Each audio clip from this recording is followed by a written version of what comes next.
కాబట్టి జవాజంగా సుబ్బయ్య గారి రాసిన పాట పాడుతూ సతీష్ ఇవ్వాల్సిందిగా కోరుతున్నాం.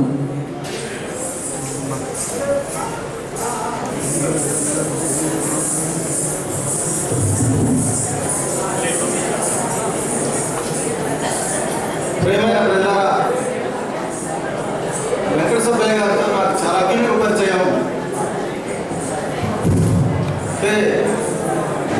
కాబట్టి గంటి ప్రసాద్ గారు చెప్పినట్టుగా వెంకట సుబ్బయ్య గారు నవ్వుల బండి.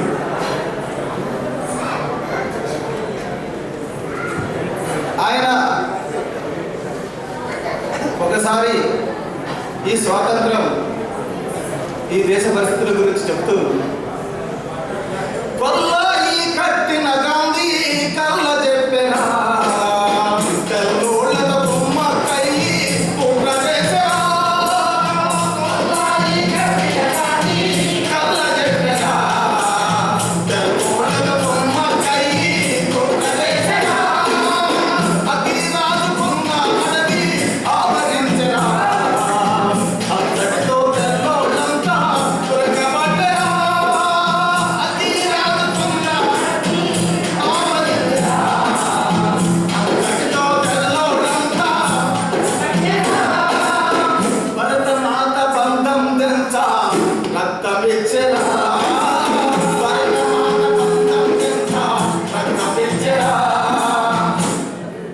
కొయ్యల విప్లవ గీతం వాళ్ళ పెంచరా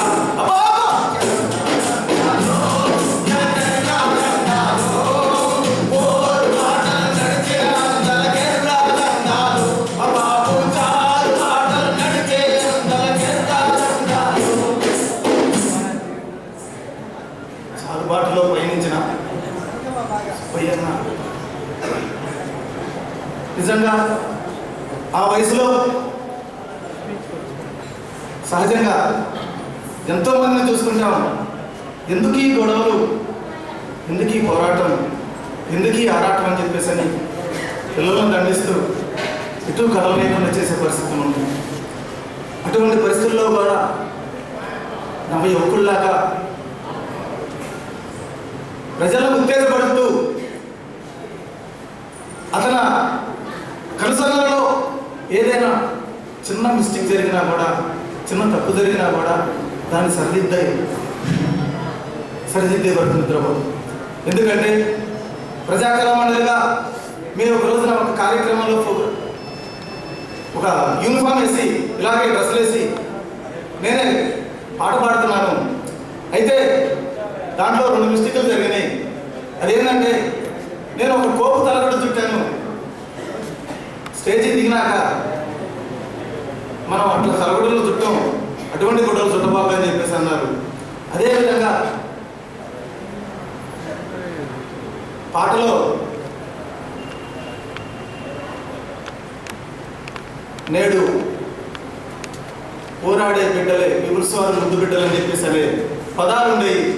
అవి మేము కట్ చేసి పాడుతుంటే అట్లా కాదు ఖచ్చితంగా మీరు పోరాడే బిడ్డలు, మావోయిస్ట్ బిడ్డలు, పీపుల్స్ వారి బిడ్డలని మీరు పాడాలి అని చెప్పేసి అని గట్టిగా నొక్కాడు చెప్పేవాడు.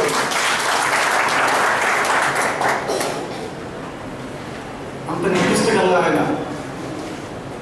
ఆయన గురించి ఒక ఆయన అడిగితే, మా పల్లెకి వెంకట సుబ్బయ్య గారు వచ్చినప్పుడు వెంకట సుబ్బయ్య గారు గ్రామంలో ఉంటే పనులకు వెళ్ళిపోయేవాళ్ళు. పల్లెలో వాళ్ళందరూ మేము వచ్చినాక మా పిల్లలు ఆడిస్తూ ఉండేవాడు. వచ్చిన తర్వాత మాకు రాజకీయాలు చెప్తాడు. రాజకీయాలు చెప్పేటప్పుడు, అమ్మ మేము యేసుప్రభు వారసులం, ఆయన జాతి విముక్తి కోసం పోరాడాడు, మేము పీడిత ప్రజల విముక్తి కోసం అదే పోరాటాన్ని మేము తీసుకొని చేస్తున్నాము, మేమే నిజమైన వారసులం, వీళ్ళని నమ్మొద్దు అని చెప్పేసి అని హితబోధ చేసేవాళ్ళు. నవ్వుతూ ఎప్పుడు మాట్లాడేవాళ్ళు అని చెప్పేసి అని చెప్పేవాళ్ళు. అందుకనే ఓ సుబ్బయ్య అన్న, అందుకో ఈ ప్రజాకళ మండలి ప్రజాకళల వందనాలను ఎర్రని వందనాలన్నా. ఓ వెంకట సుబ్బయ్య అన్న, ఎర్రని వందనాలన్నా.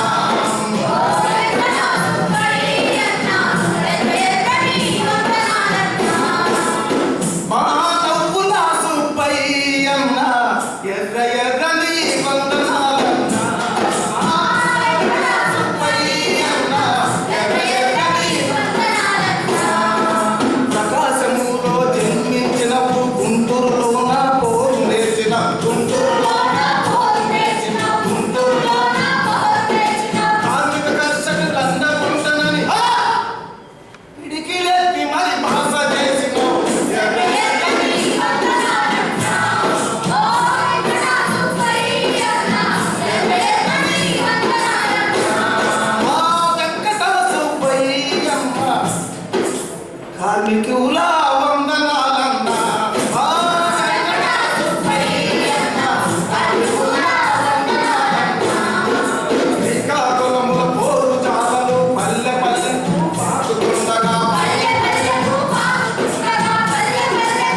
బిడ్డల వందనాలన్న